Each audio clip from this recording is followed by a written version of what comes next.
Hello, my name is Olorotimi Osha. We are still in the month of June, which is Men's Mental Health Month. I was going through the news, and sometimes the news can be very disconcerting when you hear, anytime you see, hear, if you're watching the news or you read, um, about crimes perpetrated by people of African descent. So, of course, I saw in the papers that a Nigerian romance scammer was convicted for defrauding people, milking Americans of millions of dollars. Well, fraud.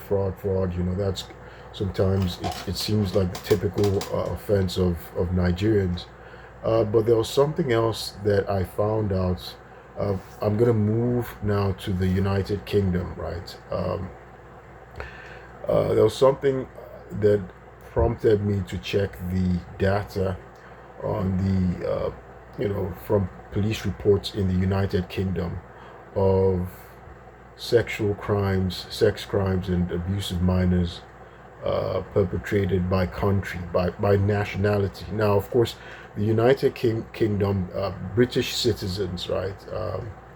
Native born, or however you want to call them, British citizens, commit the most sexual crimes in the UK. But for some reason, the British police, different British police departments also collate um, data um, on sex offenders by nationality, by ethnicity, by nationality as well. So that's for their immigrant communities, right? So they track that, and so I was able to see the data. Interestingly, what prompted me to do so, to check the data, of course, not long ago I did a couple of videos talking about sex abuse, and I traced the history of sex abuse in the law, and I traced it back to England. Right, England was the one that passed the first uh, you know age of consent laws in the 13th century, right, and then it went on to the 19th century and whatnot. But by the 19th century, that's when it was raised to 16, and 16 is still the age of consent, right, in the UK. But so I saw the tragic story of a Ghanaian, right, a British Ghanaian. He was born in Ghana, but he naturalized as a British citizen, and he had a um, very impressive resume on LinkedIn. I went to research him, looked him up on LinkedIn. He was a pilot in the British Airways. Now, pilot make a truckload of money. They make a lot of money in the UK, at least. So he was a first officer. He became a pilot in 2023. So a first officer, in the British Airways makes roughly between £80,000 and over £150,000. Can make that much. So, and he was just 30 years old. His name's Kwame Yeboah. So I looked him up on LinkedIn, and he graduated from Buckinghamshire New University with a second class upper degree in aviation management, air travel, air control, and he also got his commercial pilot training, and from the same school. So he had his bachelor's, and so very impressive resume. You can see him in his piloting suits and hats, and so making a truckload of money. Unfortunately, though, he's now a ward of the king of the state, because he was convicted of uh, a sex offense against a minor. So apparently he solicited a minor by the internet, right? She represented to him that she was 17 years old. So if she was 17 years old, it would be legal for him to have sex with her, right? 17 years old, because the age of consent in the UK is 16. He was 30 years old.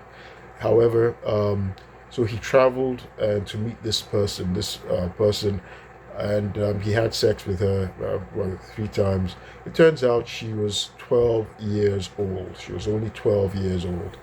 She told him that she was 17, but she was just 12 years old. I've done videos explaining that statutory rape is what's called a strict liability offense, right? So it doesn't matter what the offender, right, the culprit thought. It doesn't matter what their intent. It doesn't matter if the victim, right, who had no consent, because she's a child, right?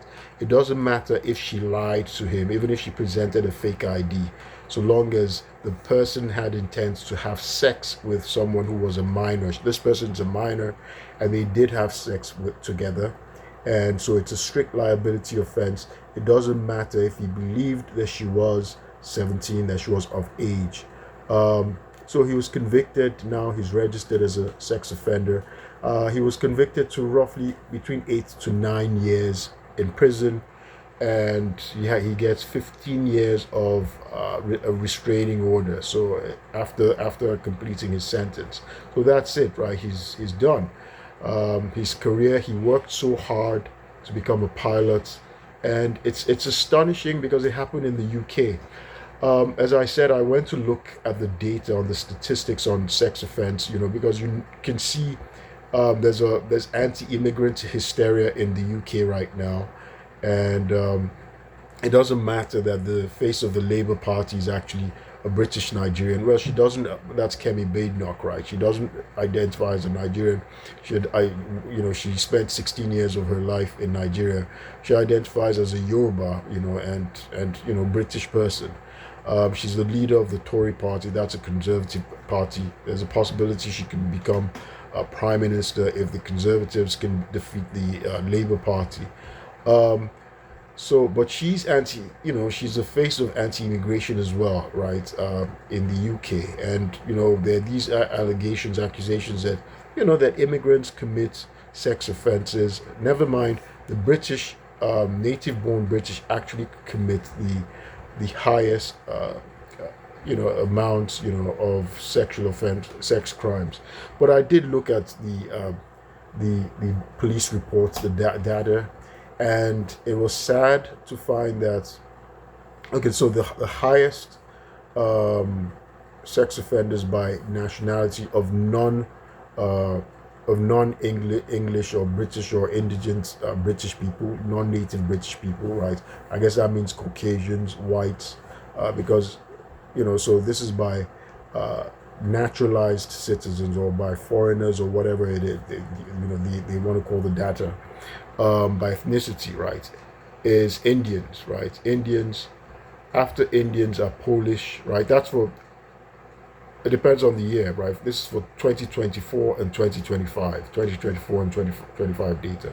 By the way, this is not to cast aspersions on any nationality. I'm just saying what it is that I saw on this police report that I checked online. It's on their website. I think it's Dorset Police. I don't know if it's specific with Dorset, but it's Dorset Police. And Indians were the highest. After Indians were Polish, right, were Poles. After Poles, unfortunately, was Nigeria, right? Nigeria was third. After Nigeria was Zimbabwe, right? So those are the two really high African nations. Interestingly, Ghana was very, very low, right? Very, very low in sex offenses in this data that I came across. But unfortunately for Kwame Yeboah, it's an outrageous, heinous crime. She was just 12 years old. The girl, she'd been groomed, online. They met online, and eventually he drove to see her and had sex with her in the car several times. And eventually she felt uncomfortable about it, and I think it was said that she went to report to the police herself. So it's it's very tragic that I want to hear of immigrants of people of African descent when they successfully naturalized, because he wasn't born in the UK, right? He was actually born in Ghana, and he naturalized, and he did done very well. Very impressive resume. 30 years old. But that's the thing again, that the tragedy about living in the West. It doesn't matter your level of success, and yes, you should be punished, for crimes that you commit, right? And that's he's experiencing the reality. But what I found puzzling, and I guess I'm not a psychiatrist, I'm not a psychologist, and maybe that was his little I don't know, psychological thing, trip going on. Um, his pathology. I don't know if it was, it is some kind of pathology. I guess pedophilia is some kind of pathology. Even though, anyway, I've done videos discussing this before. Um, some do not pathologize pedophilia, but see it as a preference, right? As some kind of sexual preference, which is sick, though. Interestingly, because in I don't know why he did this, because in the UK prostitution is actually legal, right? Commercial, well, I mean, prostitution is not a good term. Commercial sex work is illegal, right? It's actually legal, and the uh it's regulated in England in a very humane way, right? So it's legal when it's done privately, right? They ban brothels, right? Brothels are banned in the UK. That's when it becomes illegal, or people standing like hawking, you know, hawking it on in the streets. People who walk in the street walkers, those that's what's soliciting, in public. That's what's illegal. So they've sort of tried to make it humane and respectable. That's commercial sex work. So a woman can sell her sex privately, right? Privately, can be in her home or whatever, right? It's independent and private. It's not a crime, right? If money's transferred, exchanged for sex privately, it's not a crime. And a woman can register for it and file taxes on her own. She makes over a certain amount. So I mean, I became concerned about it, because since it's not advertised and it's done privately, that means women, people, um, anybody can just engage in it in the UK. Women, and it's um, it's not like in America it's legal. The only place where it's legal is in Nevada, and you know they operate brothels there, right? They operate brothels, and in the rural area, and so if you're a registered sex worker, everybody knows that's your work. In America, escorts, ironically, so prostitution is banned in 49 of the 50 states, right? But escorts are legal, right? Escorts, so long as so escorts, it's funny, it's a euphemism for prostitution. Um, the idea, though, is they do a pretense that they're not exchanging money for the sex, but for companionship, for time, conversation, and it's up to the woman if she wants to have sex, and the payment was not for the sex. So America's a very, there's this double, uh, there's a lot of double speak, so to speak, that goes on in America. Prostitution is paying for money, paying for sex, right? Is also illegal in America, right? As I said, in 49 of the 50 states, except if you record it. If you record it, then it's considered art and protected by the First Amendment. Isn't that ironic? So you see the explosion of porn in America. In fact, you can record paying her money, right? So long as you record it on film, on video, it's legal. By the way, this is not what I'm discussing does not constitute legal advice. So what I found very quizzical, very puzzling about Kwame Yeboah, who'd worked hard, he demonstrated that he had a good head on his shoulders, and he did this outrageous act, abusing a 12-year-old, exploiting a 12-year-old. It's very, very unfortunate. If he really believed she was 17, right? Because apparently she told him she was 17 years old, right? That would be legal, right? So why, if he's 30 years old, he's got a great career, great profile. If he was interested in this person, for your safety, ask to meet the person's parents if you're not sure, because parents can consent to sex with a minor. So a minor, I'm not, by the way, I'm not encouraging this or anything, but uh, my point is a minor cannot give consent. So he thought she was 17. He's 30 years old. If she was really 17, he could have asked to meet her parents, right? And her parents, you know, can give consent, and then they'll tell you the real age or whatever. But if he's interested in a real relationship, because that's what they said, the girl had sex with him because he deceived her. She felt that he cared about her and he was serious about her, whatever. But later on, she didn't feel comfortable or whatever, and she went to the police. Look, it's just crazy. It's really outrageous, and like I said, it's also a problem here in America. A lot of foreigners, yes, unfortunately, there's some nationalities, different nations, sex with, maybe they have lower age of consent, but you have to follow the laws of your host nation, right? And especially when you've worked so hard, if you're interested in someone, um, and you're not sure, just for safety, ask to meet their parents, right? And their parents will let you know, will tell you always.